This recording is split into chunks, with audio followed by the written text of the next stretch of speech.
Well, hello there, and welcome to the Good Old Days of Radio show. This is John Jeff Teller, your host. It is Thursday. We are rolling through a series of what we call Radio Noir, similar to film noir, but done for radio. Today's program is an episode of the Lux Radio Theater, although, because this is an Armed Forces radio broadcast and not the actual original network broadcast, it's not called Lux Radio Theater.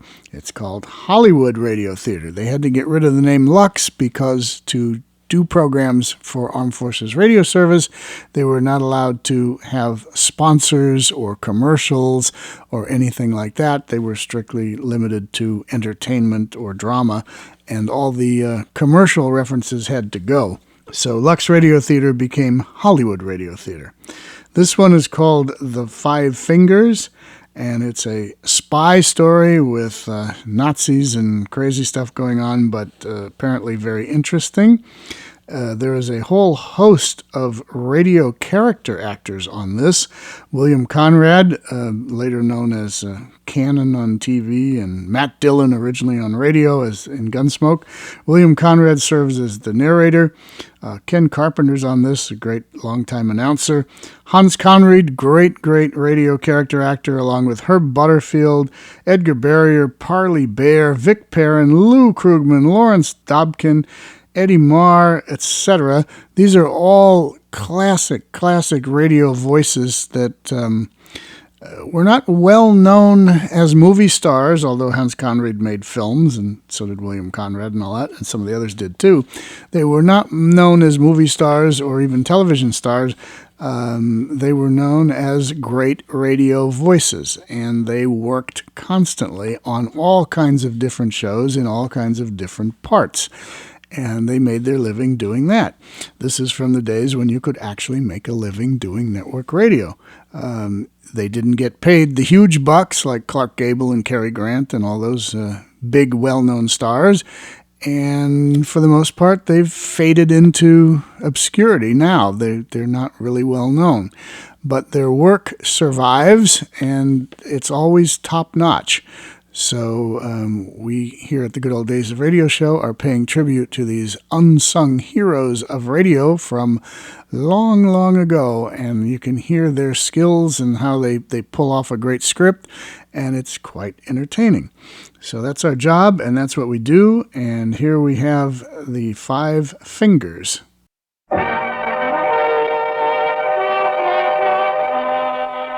Welcome to Hollywood.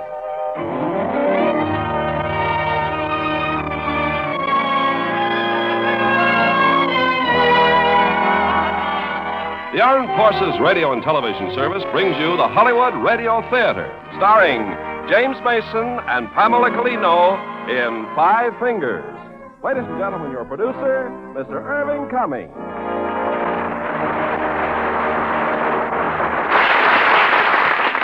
Greetings from Hollywood, ladies and gentlemen.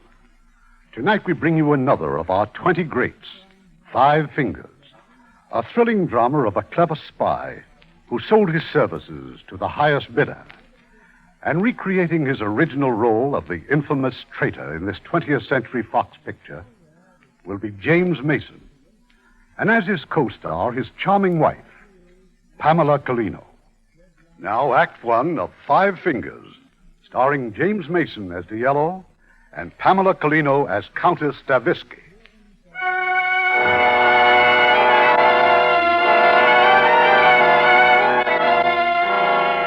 This account begins in 1944. The war was at its height. But some nations still were neutral. Among them, Turkey.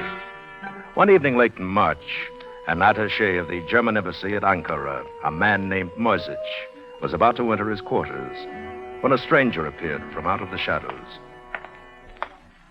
Whatever you do, don't raise your voice. Who are you? What do you want? Take me to your office. Either you tell me who you are... Don't be a fool. I've brought you the opportunity of a lifetime. I can make you the envy of the entire German Foreign Service. Now, open the door. The stranger was in his middle 30s, well-dressed, and as Moisic soon found out, exceedingly sure of himself. Let me warn you, Moisic. Not one word of this must reach anyone except your ambassador. My life will depend on your discretion. A responsibility I do not choose to accept. I'm afraid you have no choice. Your life will depend upon it, too. You see, certain British documents classed as most secret have come into my possession. The price is £20,000. English pounds sterling. 20,000? Who are you? I am a spy, obviously. I'm also a businessman. And you consider it sound business to pay £20,000 to an unidentified amateur for a set of so-called secret documents? Not so-called, not secret. I said most secret. You will inform Herr von Papen of my offer. Naturally, he'll have to check with Berlin. I'll telephone you on Friday for his answer. I must have more information. If you accept, I'll return at 7 o'clock on Friday evening with 2 rolls of film containing photographs of the document. And I will receive from you the sum of £20,000 in English banknotes. For each subsequent roll of film, the price will be £15,000. Is this clear? It's not clear at all. What documents? Containing what? For one thing, the English have been discussing with the Turks their possible participation in the war. A matter of pure supposition. I have the minutes of their secret talks. Your ambassador, Herr von Papen, would be enlightened by them and perhaps a little frightened. What else? The latest Allied plans for the shuttle bombing of certain Balkan targets, when and by whom and how many. Go on. Don't be greedy, Moisich. What do you expect for £20,000? How did you obtain such information? That is no concern of yours, nor is my identity, and please do not have me followed. You Germans have no talent for it. You keep wanting to get ahead of the people you follow. Yes, destiny extends its hand to you. Take it and hold on. Good night, Moisich. The men left. Moisich did not have him followed. But had he done so, he'd have discovered that his visitor was in the employ of the British Embassy, the ambassador's valet. And like any proper valet, he was at his post when the ambassador returned shortly before midnight from a reception. A pleasant reception, sir? Diplomatic receptions are never pleasant, Diallo. The faces may be, but never the motives. Your coat, sir. Allow me. Speaking of pleasant faces, Diallo, at one time, weren't you in the service of the Countess Stavisky? I was valet to her late husband, sir, at the court of St. James. She was at the reception. Is she well, sir? As charming and lovely as ever, but not so well off. The Nazis in Poland have confiscated everything she owns. I'm sorry to hear it, sir. She was a lady of great wealth. And she used it well. More than anyone I've ever known, Countess Stavisky symbolized the world in which she lived. A world of beauty and luxury. Gone forever, I'm afraid. Let us hope not, sir. I put the survey of Turkish manganese beside your bed together with your journal. Oh, yes. Thank you. That will be all, Diallo. One moment, sir. Your capsule. Diallo, have you ever considered the possibility that you might, just for once, forget something? Often, sir. I don't think you'd ever get over it. Nor do I. Good night, Your Excellency.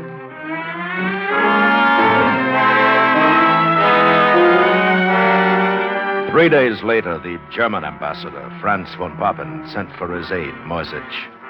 He had just received a dispatch from Berlin. Well, it's here, Moisich. Read it. Transaction approved. Take every precaution. Essential you determine identity of agent. Expect immediate report. It was sent by Kaltenbrunner. Well, here's the money. £20,000, eh? There's no need to count it, Moisich. I have not taken any of it. Sir, but I had no such intention. Believe me, I was just... Are you sure you can handle this alone? Oh, yes, sir. And I can develop the film myself. Good. The fewer people who know about this, the better. Particularly if this fellow makes fools of us. What was your impression, Moisich? Arrogant, spoiled, cynical. A British aristocrat if I ever saw one, sir. Fantastic. Oh, by the way, a code name has been assigned to him. He is to be referred to as Cicero. The name is the personal choice of Herr Ribbentrop. Has it any significance, sir? None that I know of, except the surprising fact that Herr Ribbentrop had ever even heard of Cicero. Oh, he'll be here tonight. He said 7 o'clock, sir. Keep your wits sharp. A great deal depends on you. Yes, sir. Thank you, sir. Yeah, Moisich. Yes, Excellent. The money. Here. You forgot it. Excellent. Promptly at 7 o'clock, Diallo arrived at Moisic's office. On the desk lay the pile of banknotes. Ah, you have the money, I see. Thank you, Moisic. The film? Here, 2 rolls. Oh, fetch me a drink while I count it, will you? Scotch whiskey, please. I'm sure you must have some. We have the best of everything. One of the pleasures of duty in a neutral country. You Germans can drink fine Scotch whiskey, and your enemies can fill up on fine German beer. Well, you can count the money later. It goes into the safe now until I've developed the film. Are you going to develop the film yourself? Yeah, there's a dark room down the hall. Then perhaps you'd better drink this. You're trembling like a butterfly. You'll remain here until I come back. I'll lock the door. I won't open it to anyone but you. Now, hurry. Moisic was stunned by the contents of the film, as well he might have been. Back in his office, he did his best to hide his excitement. Interesting snapshots, aren't they? The documents seem to be genuine. Don't be pompous, Moisic. My government has authorized me to make further arrangements with you. Splendid. £15,000 for each additional roll of film. Oh, and about my present fee, I've counted the money. It was all there. Well, that money is in the safe. It was. You opened the safe. It's open. You see, I said to myself, if I were an ambitious attaché like Moisic, what would be the combination of my safe? Oh, dear you. And the answer was 1/30/33, the day Hitler came to power. I imagined that would open half the safes in Germany. What an unimaginative lot you are. Well, don't be upset, Moisic. There was nothing else worth taking. My government is prepared to pay £10,000 per roll, no more. We won't haggle. I risked my life to get these photographs. My price is quite reasonable. You'll pay it. Not until we know who you are and how you obtain such information. That is my business. I will tell you this. I work at the British Embassy. Sooner or later, you'll find that out anyway. You've been assigned a code name, Cicero. Cicero. A man of nobility, eloquence, and dissatisfaction. I like that name. When will you bring more film? A week from tonight. Have some money ready. Oh, and change the number of the combination. May I suggest one? Try 6/18/15. That's the date of the Battle of Waterloo. Good night, Herr Moisic.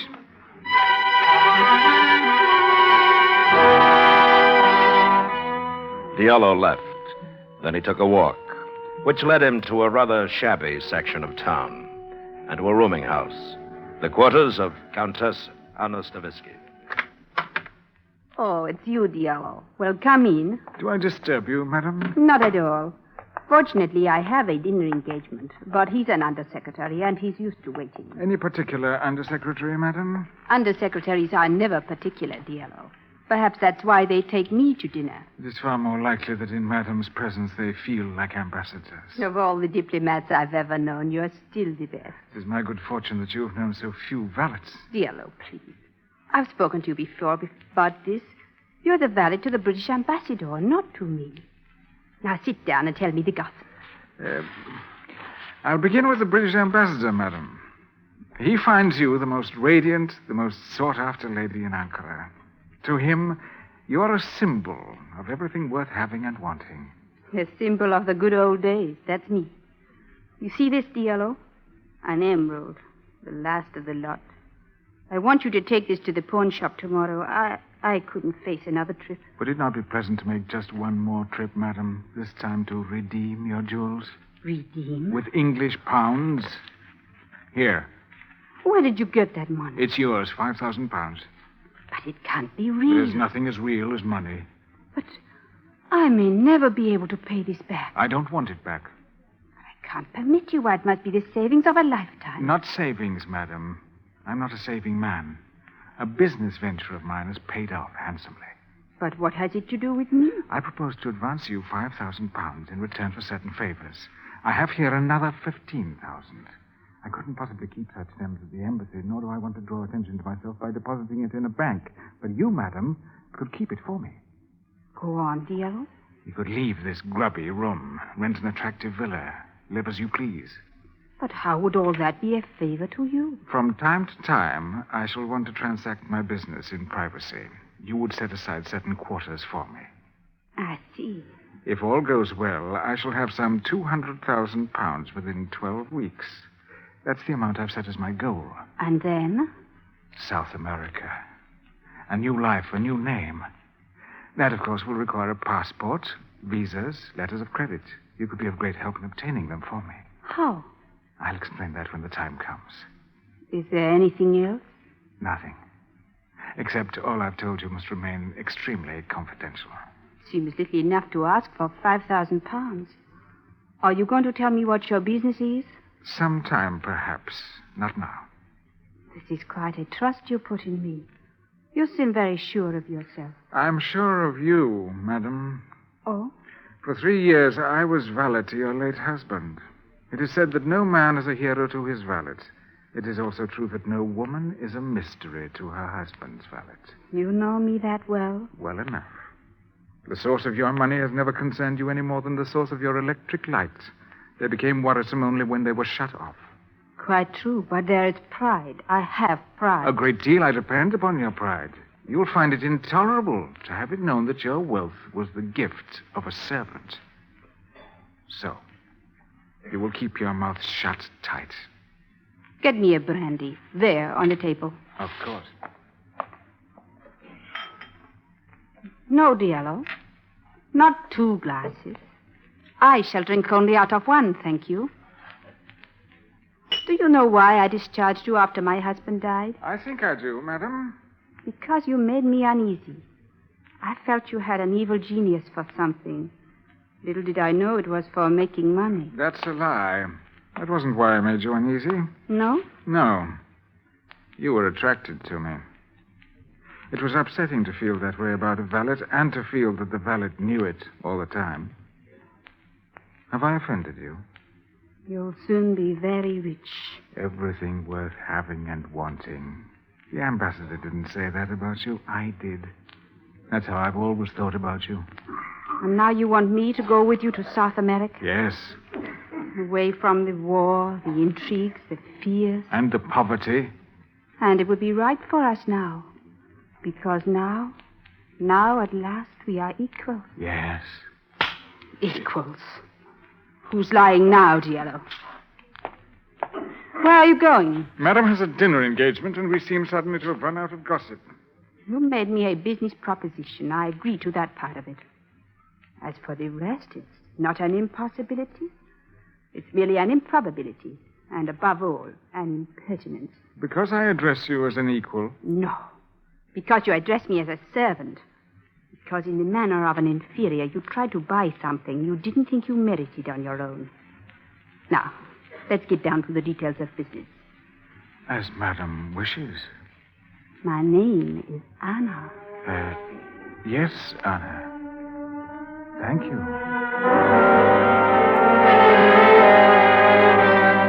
It was inevitable, of course, that the British embassy would discover that many of their carefully guarded secrets were now known to the Nazis. When this disturbing news reached London, a counter-espionage agent named Travers was sent to the ambassador at Ankara. We've made all sorts of preliminary checks, Mr. Travers. So far, we've failed. I haven't the slightest idea how the German embassy is getting this information. And if I were to assume that the source is someone here at the embassy, sir? But all our personnel and permanent employees have had security clearance from London. Now, forgive me, but I've never known a self-respecting spy without security clearance. And where do you store your state papers, sir? Right here in my study, and that's safe. What about the code room? McFadden can answer that. The code room is under constant guard, night and day. Sir Frederick, don't you think that this lamentable lapse in security could be due to a slip of the lip at some party or reception? My lips are not in the habit of slipping, Mr. Travers. No, nor do I imply that they are, sir, but our secret information does pass through other hands. It might pass through other lips. Now, McFadden's been telling me about an unattached lady, a certain Countess Stavisky. It is possible, is it not, that... I beg your pardon, Your Excellency. What is it, Yellow? It's time for your capsule, sir. Oh, thank you, Yellow. Just set it down. Yes, sir. You were saying, Travers? Are you a valet? Yes. He's been with me for years. Well, about the Countess. According to McFadden, her circumstances have taken a startling change for the better. And does anyone know the source of her sudden good fortune? I'm not able to answer that. However, she has many friends on either side. Allied and Axis. Oh, by the way, you'll be interested to know I am not the only newcomer to Ankara. Colonel von Richter was also on the train from Istanbul. Von Richter? The Gestapo? Traveling under a Swiss passport. He calls himself Rudolf Hodler, a tobacco buyer from Bern. He went directly to the German embassy, sir. No doubt he's reporting to von Papen as I am reporting to you. If we only knew what they're saying. Yes, Sir Frederick. If we only knew.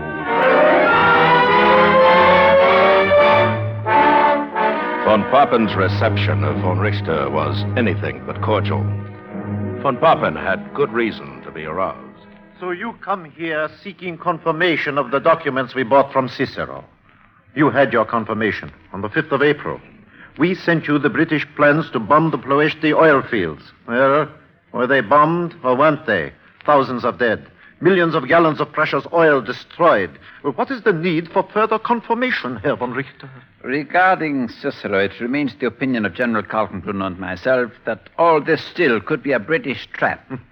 Now, then you seem very certain about a connection between the Countess Stavisky and Cicero. May I ask why? Because it is obvious. Why else would he choose her new home for his next meeting with Moisés? What a strange and sudden and perfect relationship. Too strange, too sudden, too perfect. The unknown Cicero and the well-known Countess, well known for her anti-German sentiments. Yet only a month ago she pleaded with me for an opportunity to work in our interests. For love, Herr von Papen, or for money? For money, of course. Alone until the time when we return her property we've confiscated in Poland.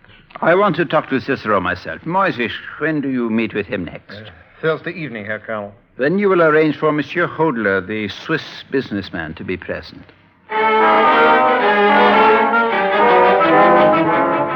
On Thursday night, the Countess Stavisky was again entertaining. Among her guests was the tobacco buyer from Switzerland. During the evening, she led him through the house to a secluded wing, where someone was waiting for him. You will find your man in that room, Monsieur Hodler. I shall see that you are not disturbed. Thank you, madame. Are you too a diplomat, monsieur, like Herr Moisés? I suppose you could call me a middleman. There are so many Swiss middlemen. It seems to be a national occupation. And what could be more natural? After all, we Swiss have been in the middle for hundreds of years. Just knock on the door, monsieur.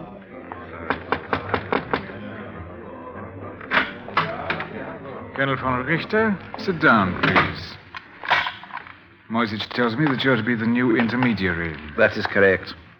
Moisés is too well known here. It'll be safer for me to deal with you. I'm happy to hear it. I share your concern. The Countess, have you told her who I am? Of course not. Does she know the nature of your business? No. Then just what is her relation? My dear Colonel, I did not invite you here to discuss my personal affairs. We have some business to transact.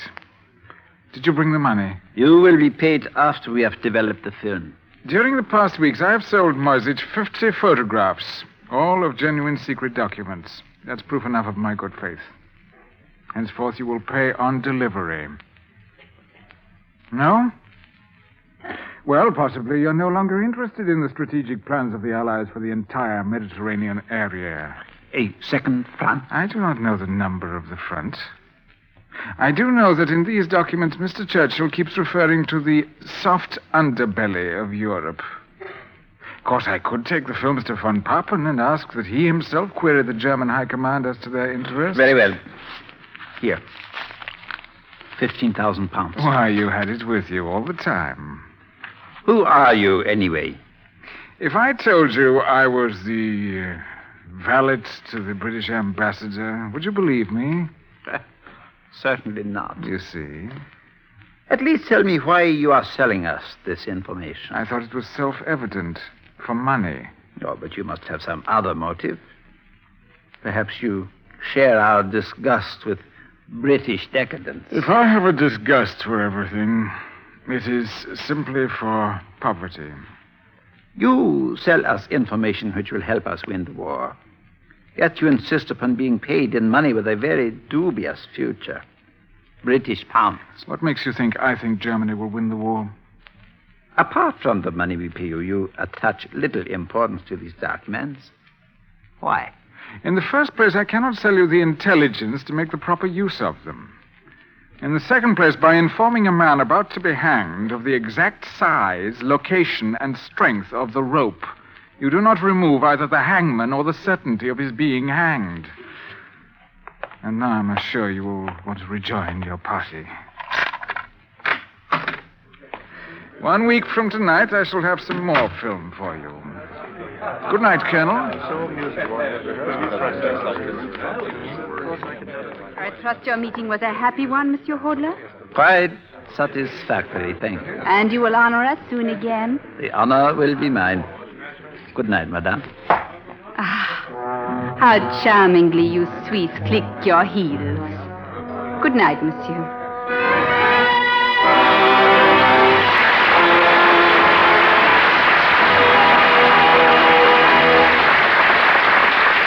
We'll continue with Act Two of Five Fingers in a moment.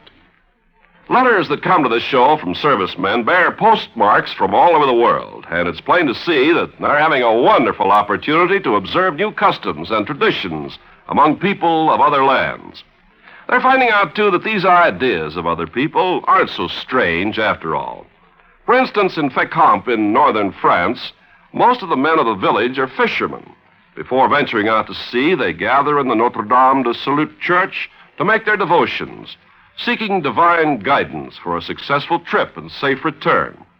Benediction services are held also in other parts of France, in England and Newfoundland, in Greece and Italy.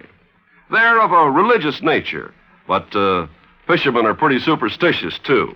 Many of them will refuse to join a ship that doesn't have a mascot, and some refuse to sail on certain days or when the tide is running a certain way. I just don't think it'll be lucky for them. Well, all this might sound strange, but as our servicemen have observed, we have our own traditions about the sea. In some cases, these are religious, too, such as the services that are held in San Diego and Wilmington, California, at New Orleans and other fishing centers of Louisiana. We have other customs as far as luck is concerned. The christening of a ship by breaking a bottle of wine or water over its bow. The carrying of a dog, cat, or other animal as a mascot. And the ritual still exists when crossing the equator of initiating the first-timers, introducing them to King Neptune, the royal chaplain, the surgeon, the barber, and the royal baby. It's an enduring custom that dates back into antiquity, when men in all seriousness paid homage to the sea gods. These things are a part of our culture, and they have their equivalents among the customs and traditions of other people. The way of doing things may be different, but the ideals are the same. And our servicemen are helping to maintain goodwill between us and the people of other countries by observing these customs, by learning about them, and by honoring them. Now, our producer, Mr. Cummings. Act Two of Five Fingers, starring James Mason as Diello and Pamela Colino as Countess Stavisky.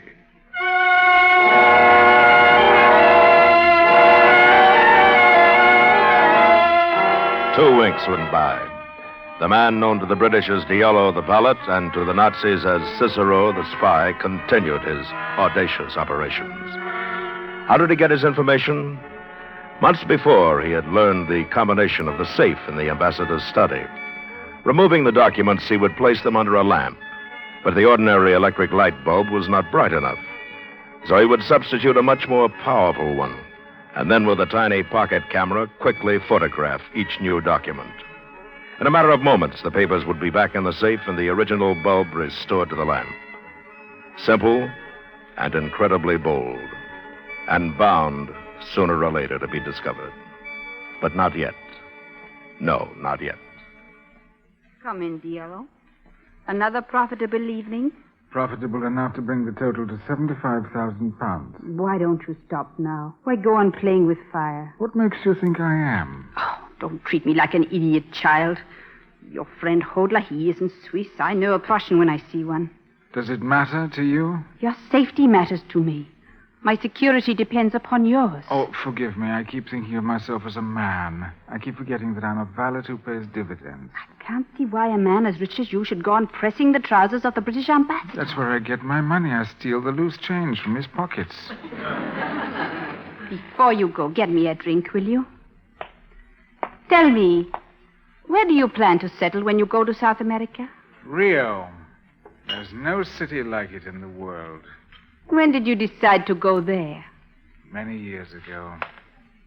I was a cabin boy on a dirty tramp steamer. I can remember looking up at a villa high on a mountainside above the harbor.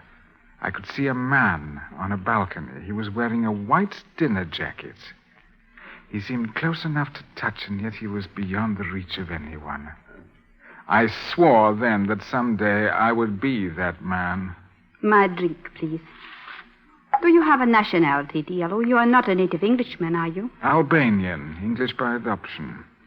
In England, it seemed profitable to become a gentleman, so I went into service. As you have pointed out, I am not yet a gentleman, but I am the best of the gentleman's gentlemen.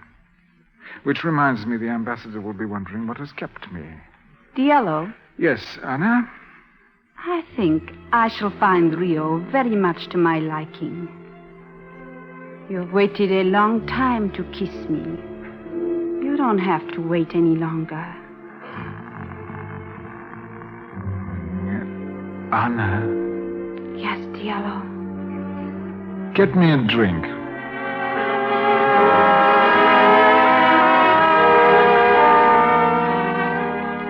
During the following weeks, Diallo's fortune grew to £155,000. And yet, despite the unerring accuracy of the information which he sold to the Germans, they stubbornly and amazingly refused to act upon it, still afraid that Diallo was really a British agent. At the British Embassy, Travers, the counter-espionage officer, continued on the merry-go-round which had led him exactly nowhere. But one morning he asked the ambassador to send for Diallo.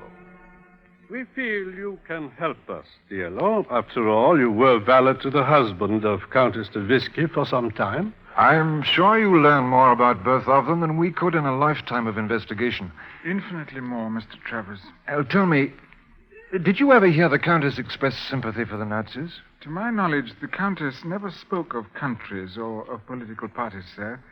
The world to her was made up of individual people whom she either liked or disliked. Well, would you consider her to have been pro-German? The Countess was capable of being pro-anything, sir, if it made for a congenial dinner party. Then would you consider it possible for her to have become a German agent? Only for money, sir. Of which she has suddenly acquired a most generous supply. I know nothing about spies, of course, but I can remember that the Countess had a remarkable talent for receiving confidences from important people. The late Count always relied upon her for acquiring information. Thank you, Diallo. That's all. Oh, I'll be dining at the American Embassy. You may take the evening off. Thank you, sir. Clever chap. He told us nothing. The fact remains that von Papen still anticipates every move I make. Well, Travers, no argument? No, Your Excellency. No argument. That same evening, Colonel von Richter was once again at Countess de Visky's home, meeting with Diallo. You're very nervous tonight, Colonel. Is something troubling you? This house is far too dangerous a meeting place for us. I wouldn't be surprised if the British were watching it. Not yet, but they will. They suspect the Countess is a German agent. Are you serious? And all the while you suspected she was a British agent. Amusing, isn't it?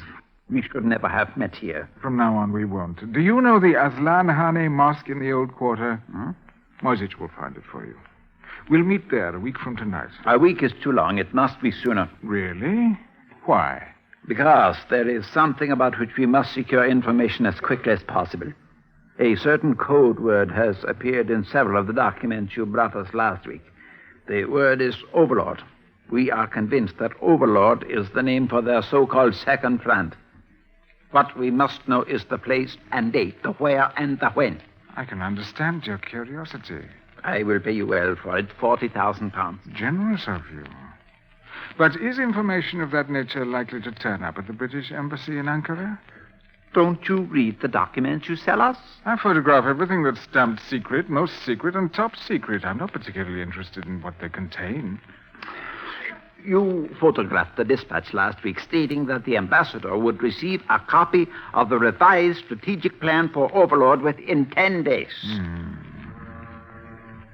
£40,000, you said. For the where and the when.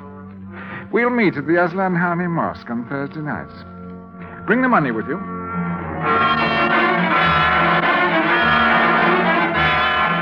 In the morning, Mr. Travers, for the first time, had some good news for the ambassador. The British had succeeded in breaking the diplomatic code of the Nazi ambassador, von Papen. And now, for a change, sir, you can eavesdrop on von Papen.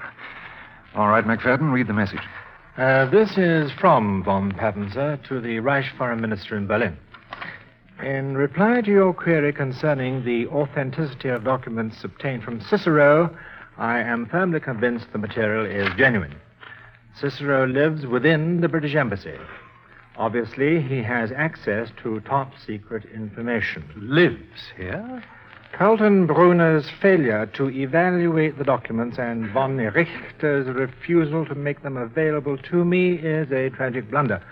I strongly urge you to bring this matter to the personal attention of the Fuhrer. Without delay, signed, von Papen. Cicero. The code name for their informer, sir. Now, with your permission, I'll order a house search at once. But an open search will put him right on his guard. Well, that can't be helped.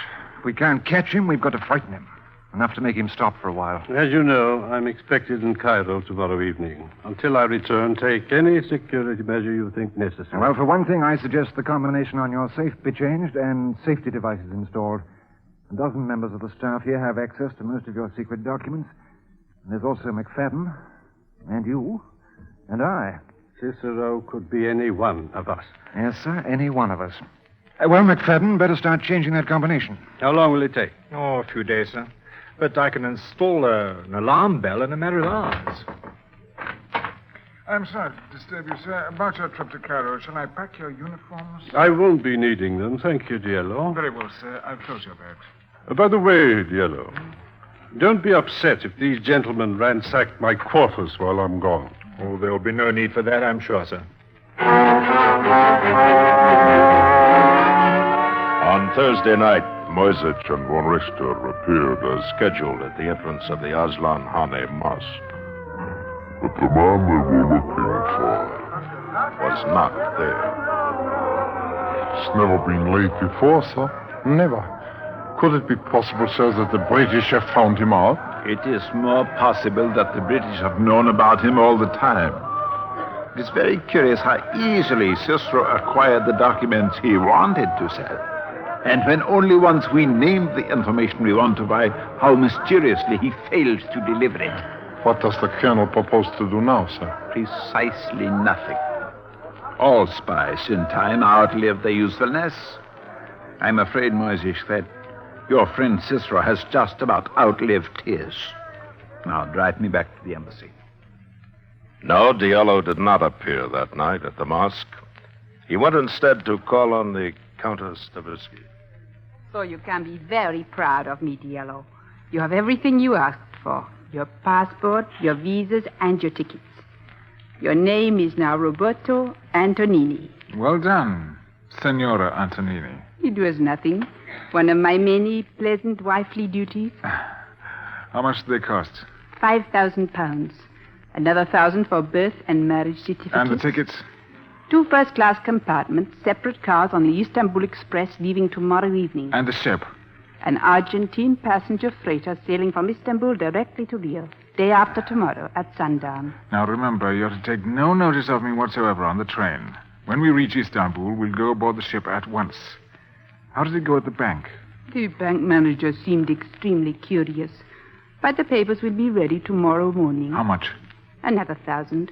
And all my powers of persuasion, this side of respectability. That leaves roughly £130,000. In dollars, about 600,000. In Brazilian cruzeros, about 11.5 million. Plus the 40,000 you got tonight. No, I withdrew from that transaction. The market's getting shaky. I've decided to retire.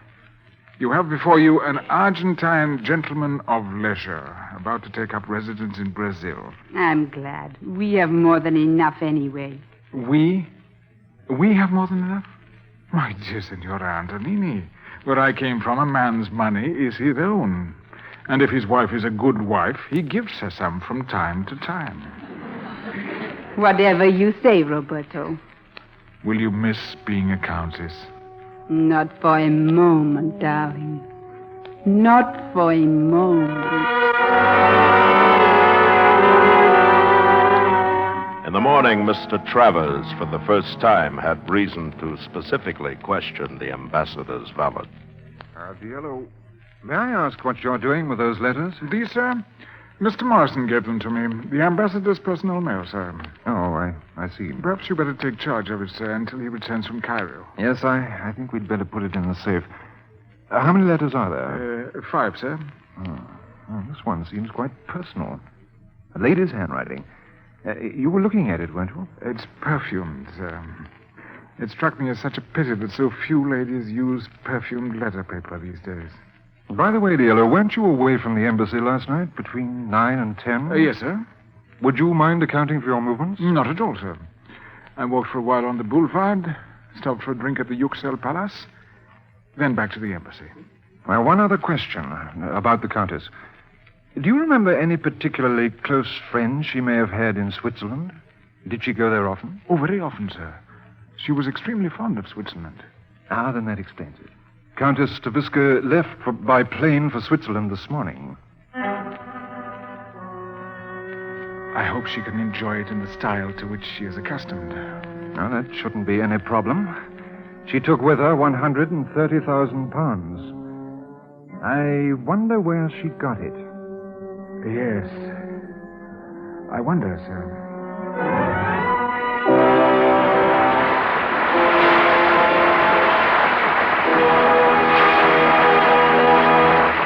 In a moment, Act 3 of Five Fingers. The town of Kotzebue, Alaska, had very little defense against the fire which raced through it on a winter's night. In a few hours, houses, stores, and other buildings had burned to the ground, and many people were homeless. But a unit from the 11th Air Division, stationed nearby, took charge and made space for the people to stay overnight, set up temporary shelters and mess tents. And the next day, they set to work to rebuild the town. On off-duty hours throughout the next few weeks, they worked as carpenters, painters, bricklayers, plumbers, and electricians. And from their example, the people of Kotzebue took heart. As the town was rebuilt, so their hope for the future was rekindled. Such acts by you and your friends today are shaping our world of tomorrow.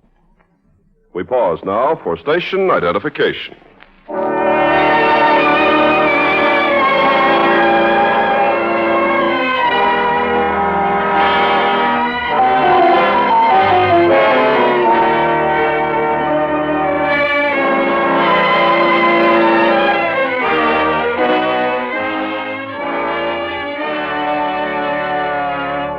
Curtain rises on Act 3 of Five Fingers, starring James Mason as Diallo and Pamela Colino as Countess Stavisky.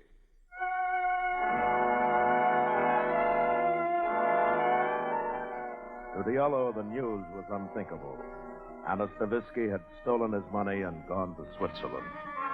He hurried away from the embassy, went to a cafe, and telephoned Moisich. Listen carefully, Moisich. Tell Colonel von Richter I have decided to get the information about Overlord. I need the money. But I'm being watched. I'll arrange a meeting place in Istanbul. I'll call you there tomorrow at the German consulate.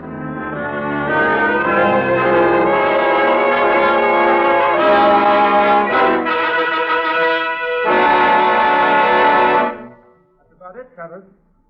After the phone call, Diallo came directly back here to the embassy. Did he speak to anyone at the bar? No one.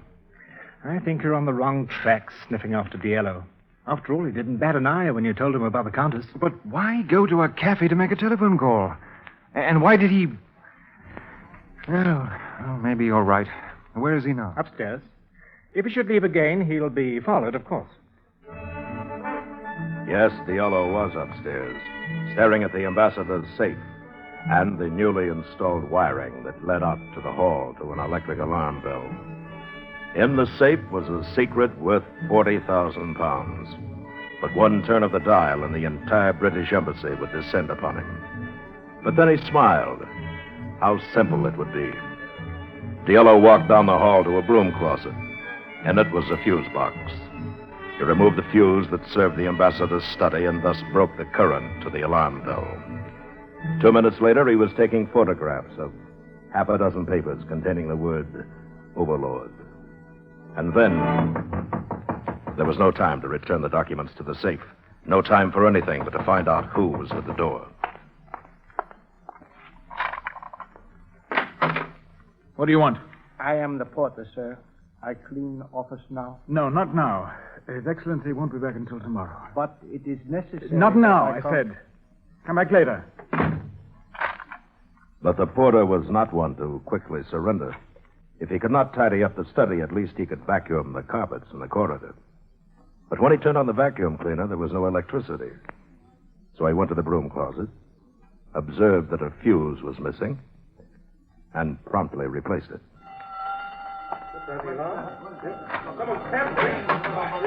Stay where you are, dear. That man, where did he go? Did you see him? What man? Who? The man. He'll get away. Where's Diallo, McFadden? He just ran out, backstairs. He's chasing someone. Johnson. Yes, sir. You and Kimball follow him. Find him and stick with him. Right out. Morrison, get a dispatch off to London. I want all available information on Diallo sent here at once. All right, McFadden, let's take a look at the safe.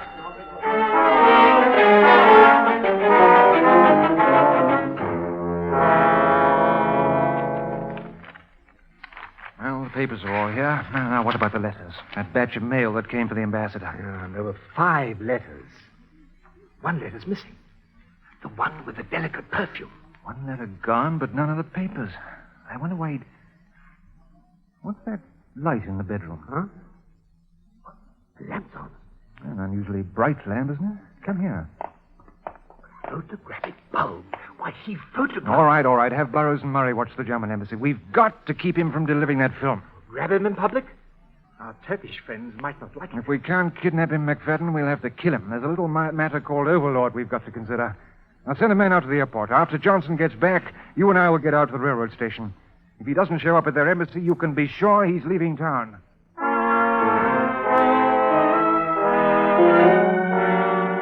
At the German embassy, Colonel von Richter was also making plans, based on Diallo's phone call from the cafe to Moises. He said he would arrange a meeting in Istanbul. Very well.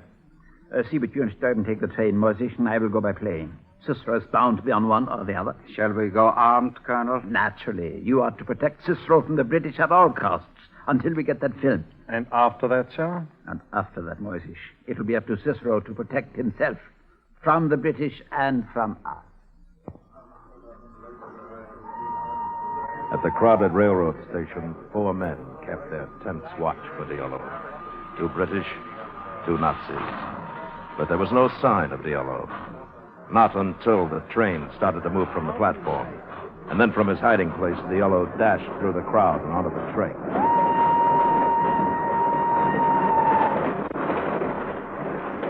I've gone through the last 3 cars. There's no sign of him. He's in the car just ahead. Second compartment. The door's closed. Well, there's nothing to do between here and Istanbul but make sure that none of them get off. Them? Down there. The old familiar faces. The same 2 we saw in the station. But what if he's given them the film? Well, they wouldn't be playing watchdog for him if he did. So, put your gun away, McFadden, and light up your pipe. It's a long ride to Istanbul.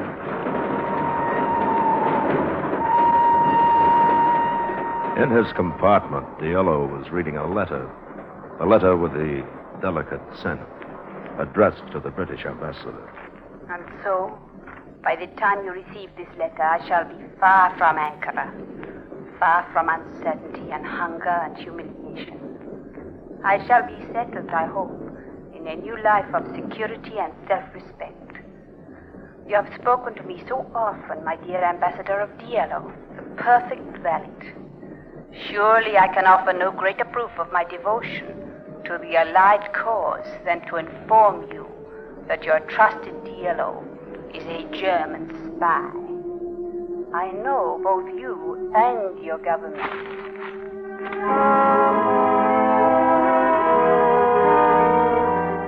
Early the following morning, Diallo left his compartment and entered another. Good morning, gentlemen. Did you sleep well? I slept extremely well. Guards to the right of me, guards to the left of me. You are my bodyguards, aren't you? Or are you my assassins? We are here to see that no harm comes to you from the British. We will stay at your side till you reach the German consulate. Don't be whimsical. I'm here only to give you a message from Moisich. Tell him to meet me at Harkin's restaurant at 6 o'clock this evening. We would prefer the consulate. No, thank you. So many more people go into German consulates than come out of them. We must have some guarantee that your film is genuine. Here is a little strip of film. Have Moisich develop it, and you will see a piece of the document that Colonel von Richter wants to buy. I'll deliver the rest of it when Moisich pays me 100,000 pounds. 100,000? I forgot to tell you I've just raised my price.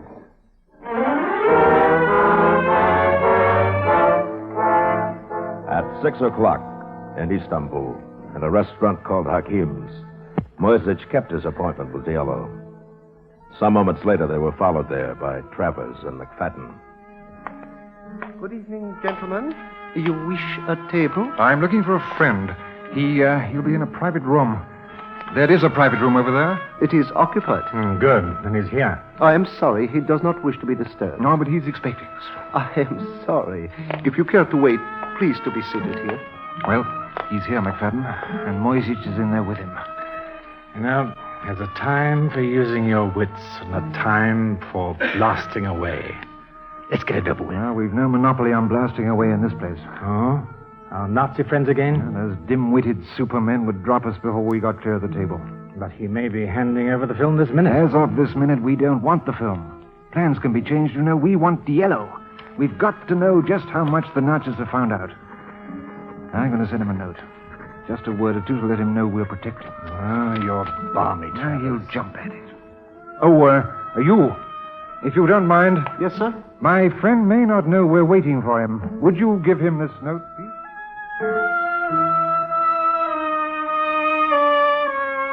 That note you just got. Who is it from? What does it say? You're troubled, Moisich. Because you know that I haven't much longer to live? The 2 Gestapo men are here to protect you from the British. What 2 men? Really, Moisich, you and your guilty conscience and your big mouth. Well, the money is all in order, and here is the film. Good. Has it occurred to you that our roles are now reversed? That the British may try to kill you? Well, Moisich, shall we go?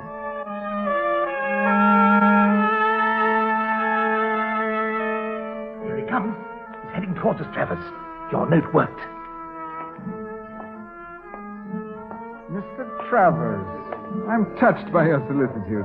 Imagine me, of all men, with a British sword and a British shield. Personally, I'd rather slit your throat. Impractical. In that case, I'd be unable to tell you the things you want to know.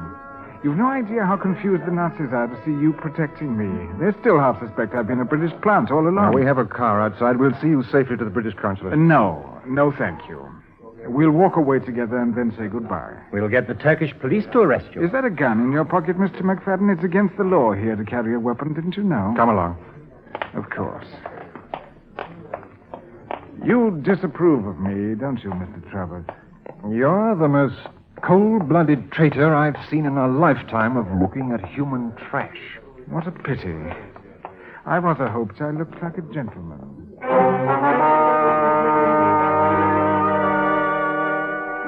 They left the restaurant. Behind them came the 2 Gestapo men, Siebert and Steuben. But Diallo had known exactly what he was doing when he picked Hakim's as the meeting place, for the narrow street was jammed with people and traffic. They walked not more than 50 feet when he suddenly darted away and was lost in the crowd.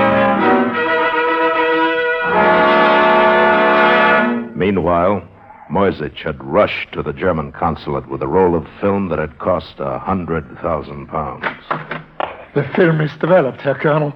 I have exactly the information you wanted. Or have you? It took you long enough? Yes, I was so nervous I spoiled the first print. But here it is, sir. D-Day for Operation Overlord is tentatively set for early June along the coast of Normandy and the Cherbourg Peninsula. Colonel, did you hear me? Now you hear this. An urgent dispatch from von Papen. Von Papen? Have just received personal letter from Countess Anna Stavisky naming Cicero as British agent. Am unable to confirm accusation because Countess is now in Switzerland. But in view of past efforts to ingratiate herself with us, am compelled to believe her charge is true. I cannot believe it. I have always believed it from the first.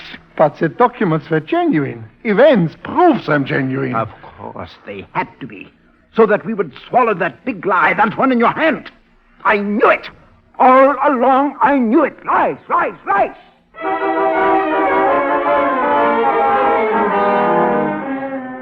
Yes, the Yellow had won. And as Roberto Antonini, he sailed away to Rio.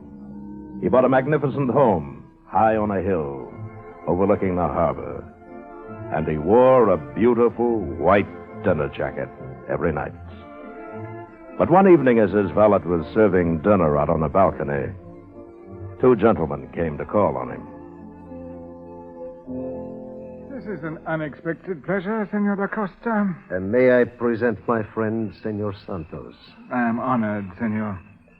Are you two associated with the bank? No, senor. With the Brazilian Department of Investigation. And you have discovered some irregularity in my papers?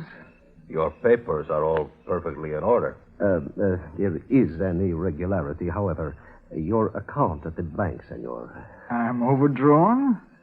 As of yesterday, I had approximately 7 million cruzeiros in my account. I was referring to the 25,000 pounds in cash with which you purchased this villa. The money has been returned. What on earth for? It is counterfeit. You have a distorted sense of humor, senor. And so is the money which you exchanged for Brazilian currency. It is all counterfeit. The most skillful I have ever seen. Senor Antonini, I implore you to cooperate. Those counterfeit notes were printed in Germany. The British have just established that beyond a doubt. And so far they have turned up in 3 places. Here in Brazil, in Turkey, and in Switzerland. Switzerland? Over 100,000 counterfeit British pounds confiscated there 2 days ago. In the possession of a political refugee, a lady, Countess. Now, it will be to your interest, senor, to tell us where and how you got this money. Switzerland.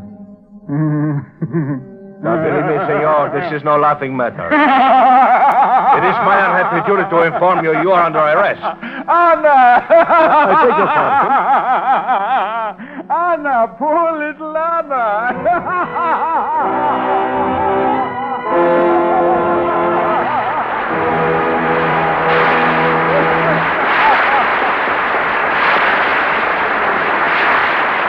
In a moment, our stars will return. Make a friend, and you make an ally. There's a thought for you to keep in mind, as many another American has. G.J. Watamul, a naturalized United States citizen, has done much to bring the fruits of democracy to his native country, India. As one of Hawaii's most successful merchants, Watamul, with his American wife, established the Watamul Foundation over 15 years ago to bring Indian students to America. The first year, they offered 14 fellowships, paid for the students' passage to the United States and their tuition at a university of the candidate's choice, and gave them $150 a month for 2 years' living expenses. Since the foundation was begun, industries all over America have offered their services to the Watamuls in helping Indians learn modern techniques in pediatrics, the control of epidemics, food canning, and the building of machinery. Through the years, the Watamuls have expanded their program to sponsor and exchange goodwill ambassadors between the United States and India. We should be especially proud of G.J. Watamul, who, as an American citizen, has proven to peoples of 2 nations that by helping others, you help your country. Now, here's Mr. Cummings with our stars. And here they are, James Mason and Pamela Colino.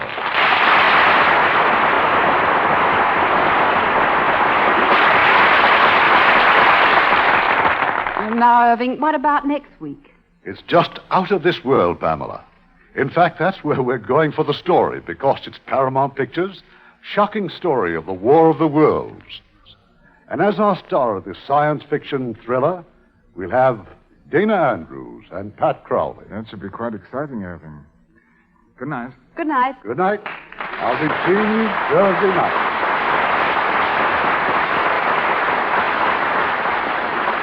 Part of our cast tonight were William Conrad as the narrator, Hans Conried as Moisich, Herb Butterfield as Sir Frederick, John Dodsworth as Travers, Edgar Barrier as von Papen, Parley Bear as von Richter, Leo Brett as McFadden, and Vic Perrin, Lou Krugman, Lawrence Dobkin, and Eddie Marr.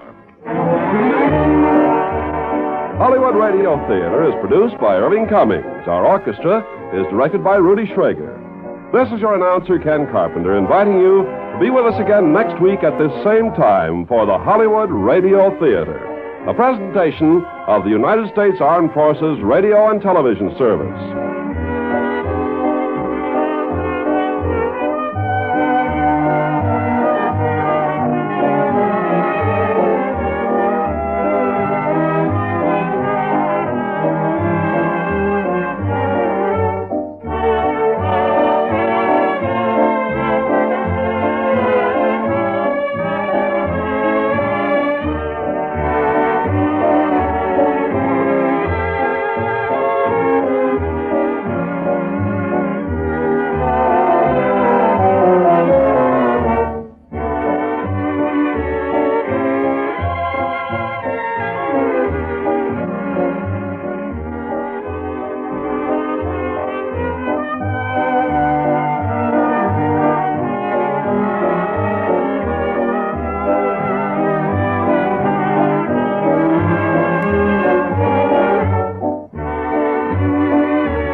Okay, I failed to mention the date of that program before we started.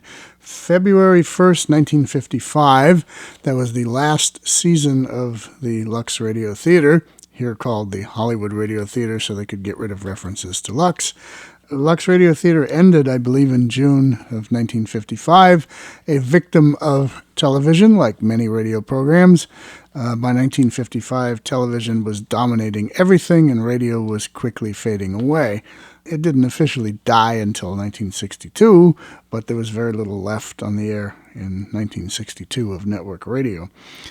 James Mason, a famous British actor, his wife, Pamela, she's identified here as Pamela Kellino, Kellino, but she would be known to most of you who watched television in the 60s and 70s as Pamela Mason. She was on loads of panel shows, What's My Line, I Got a Secret, things like that. I'm not sure exactly which ones because I never watched that stuff, but I know she was all over television in the 60s and 70s. Yeah, top secret documents and spies and whatever. Sorry about the varying quality of that one. It kind of faded in and out in spots and got slow and got fast and whatever. That's what you get with things that don't come from the original transcriptions. I don't know that the original transcriptions for this one will ever be available. They are locked up at the Academy of Motion Picture Arts and Sciences in Beverly Hills, and so we have to contend with whatever AFRS version or home recorded version or whatever else is circulating around out there. I don't like to rely on those very often, but once in a while the story fits and is good enough to fit with our format, so we sort of swallow hard and say, okay, we'll air this one, and hope people forgive the semi-lousy sound quality in spots. So that's it for the Good Old Days of Radio show, and our salute to Radio Noir for this week. Back on Tuesday with comedy, I think. We'll see. And back next Thursday with more Radio Noir. An episode of Suspense, actually. A very good one. So make sure you come back for that one next week. This is John Tefteller in the Good Old Days of Radio show saying goodbye.